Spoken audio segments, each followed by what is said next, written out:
The islands of Vanuatu rise from the deep blue sea like ancient secrets. Here the world feels new.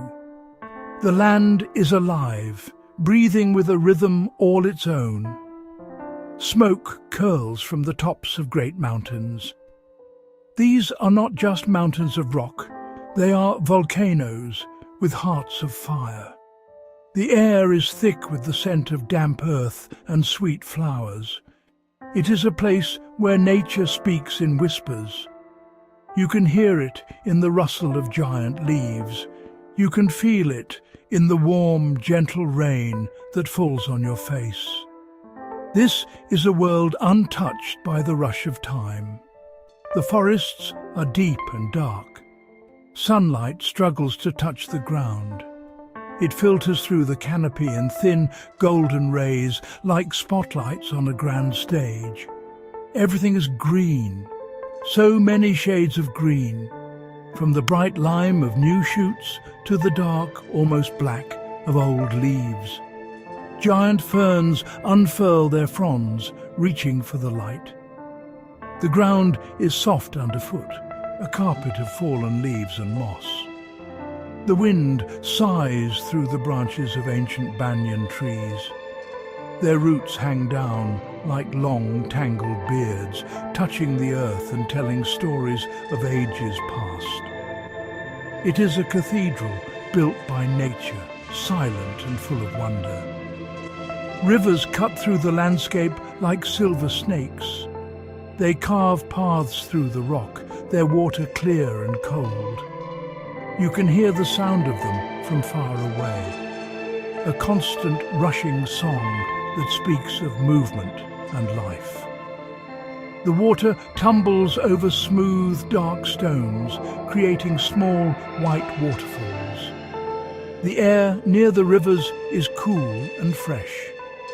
Dragonflies with wings like stained glass dance above the surface.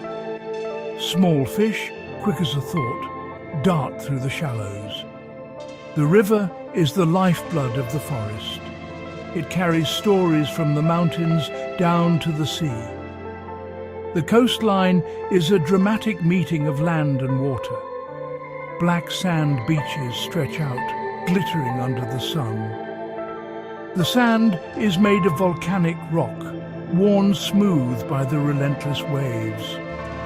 The sea itself is a brilliant turquoise, so clear you can see the coral gardens below. Waves crash against the shore with a powerful roar, sending white foam flying into the air. Then they retreat with a soft hiss, pulling the dark sand back with them.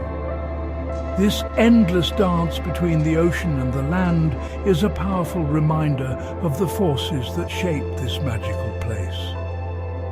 It is a place of raw, untamed beauty. Life here is a vibrant tapestry, woven with threads of every colour imaginable. The forests are home to birds with feathers like jewels. The Vanuatu imperial pigeon, a majestic creature, wears a coat of deep green and purple. It moves through the treetops with a quiet grace, its call a low, booming sound that echoes through the trees. Smaller birds, like the fantail, flit through the undergrowth. Their tails spread like a fan, showing off patterns of black and white. They are constantly in motion, busy and full of energy, their high-pitched chirps adding to the oral symphony of the forest. In the shadows, other creatures make their homes. The air is alive with the hum of insects.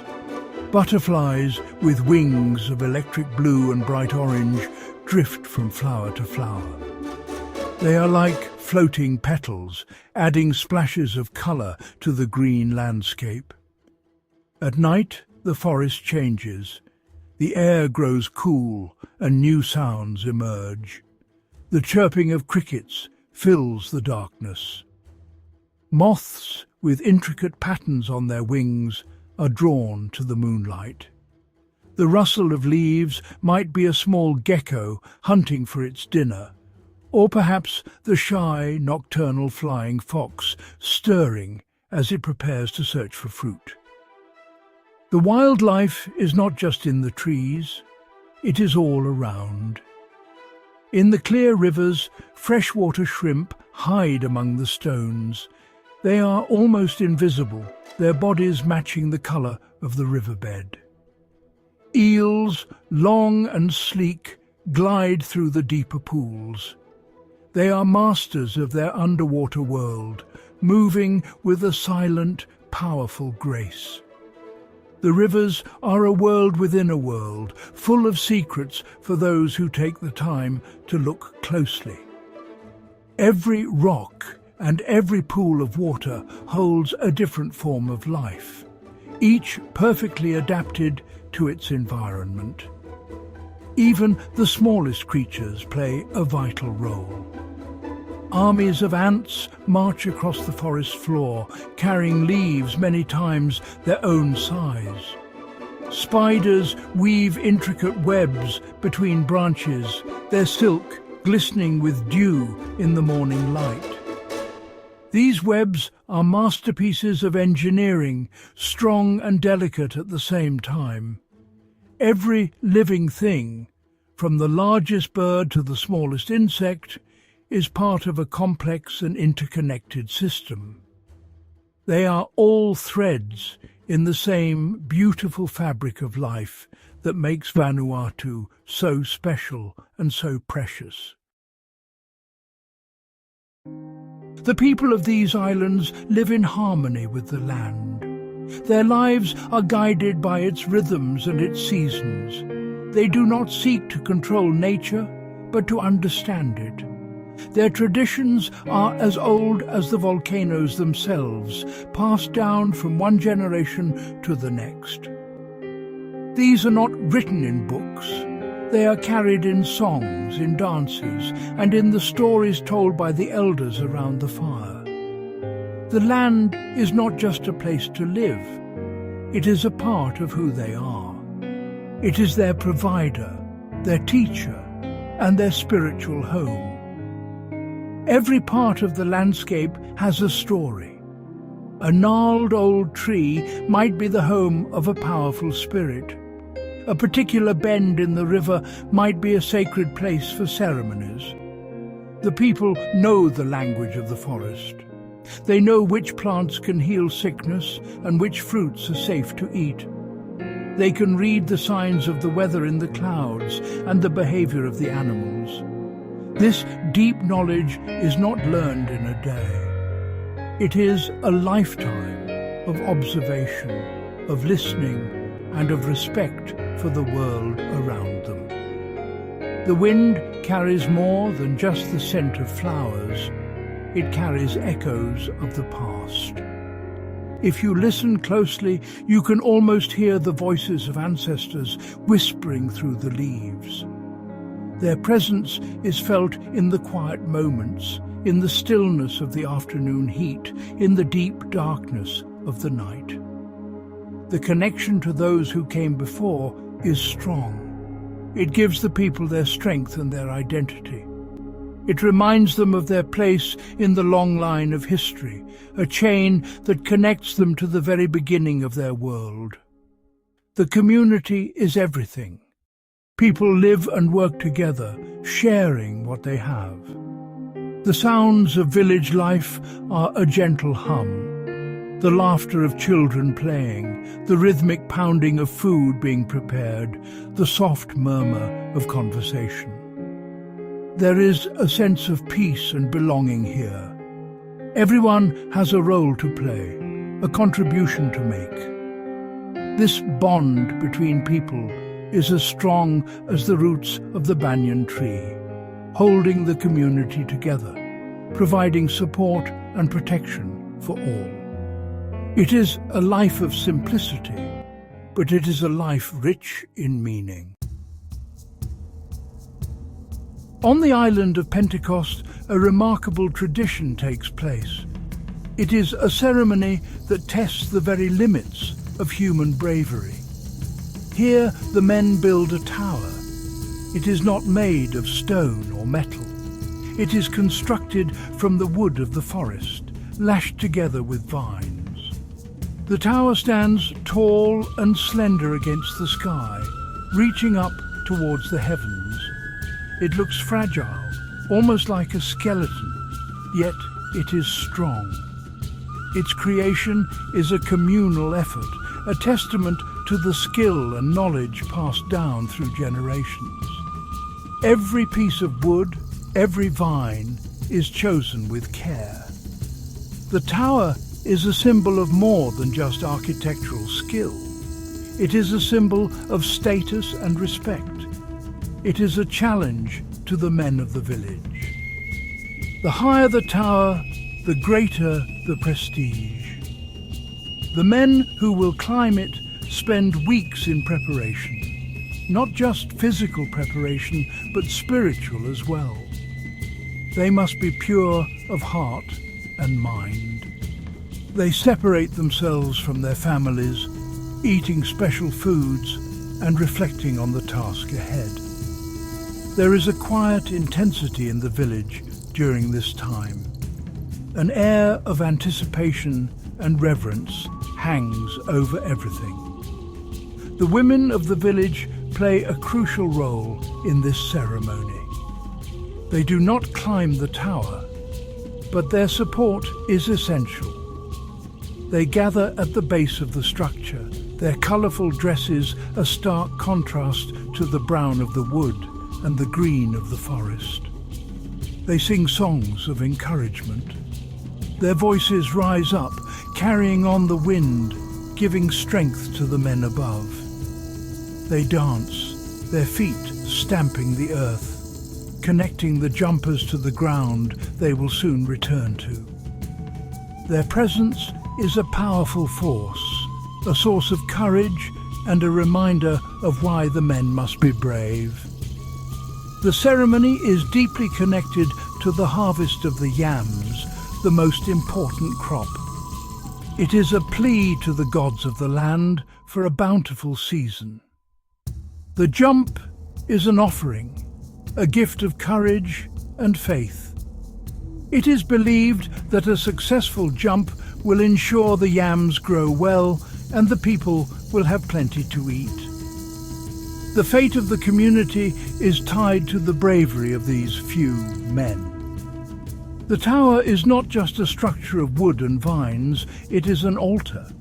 And the jump is a prayer, performed not with words, but with a courageous and death-defying act. The day of the jump arrives. The air is thick with suspense. The entire village gathers at the foot of the tower.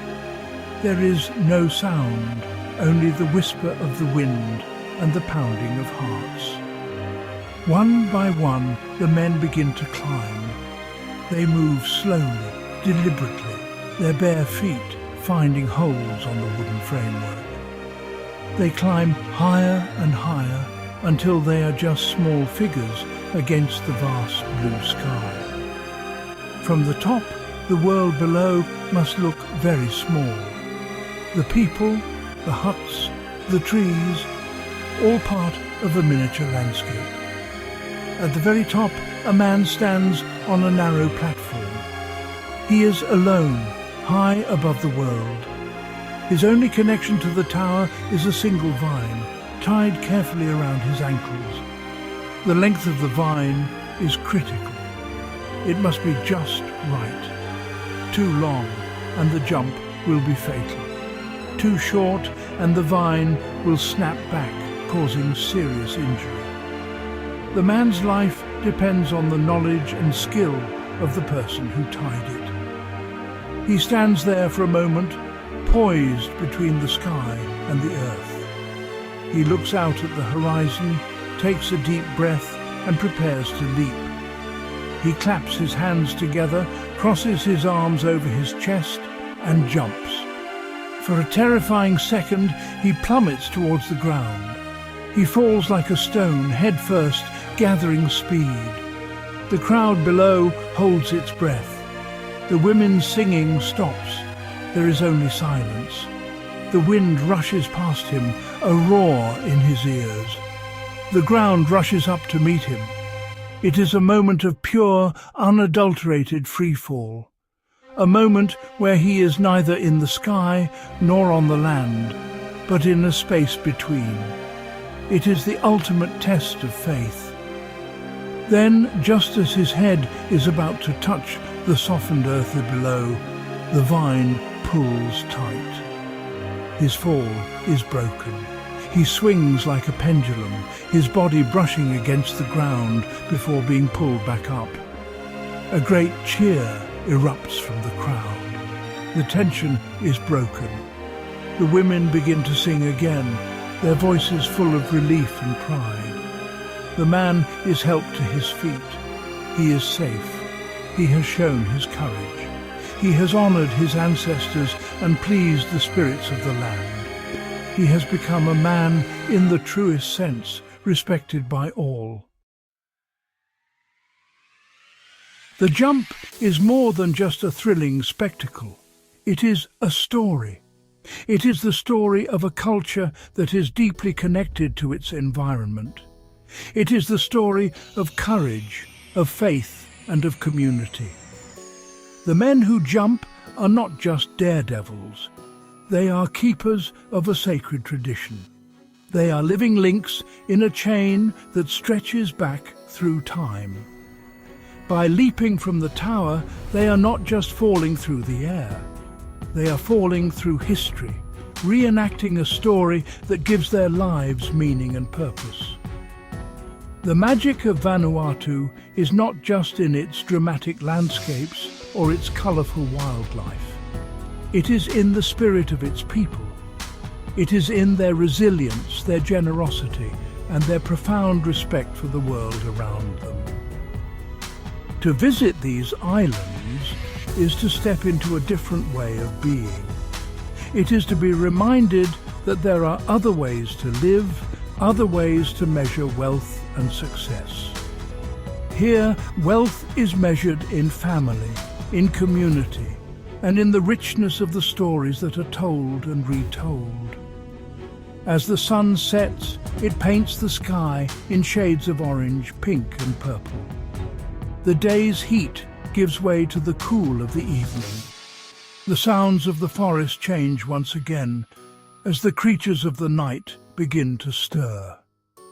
The stars come out, brilliant and clear in the unpolluted sky. They look close enough to touch. In the quiet of the night, it is easy to feel the mystery of this place. It is a land that holds its secrets close, revealing them only to those who come with an open heart and a respectful spirit. Vanuatu is a land where the earth itself feels alive. It is a place where legends walk, where spirits whisper on the wind, and where courage is measured by a leap of faith. The stories here are not confined to the pages of a book. They are written on the land, in the faces of the people, and in the rhythm of daily life. To experience Vanuatu is to become part of its story, to carry a piece of its magic with you long after you have left its shores. It is a world that calls to you not with words but with a feeling, a deep and powerful sense that you have come to a place where the land itself has a soul.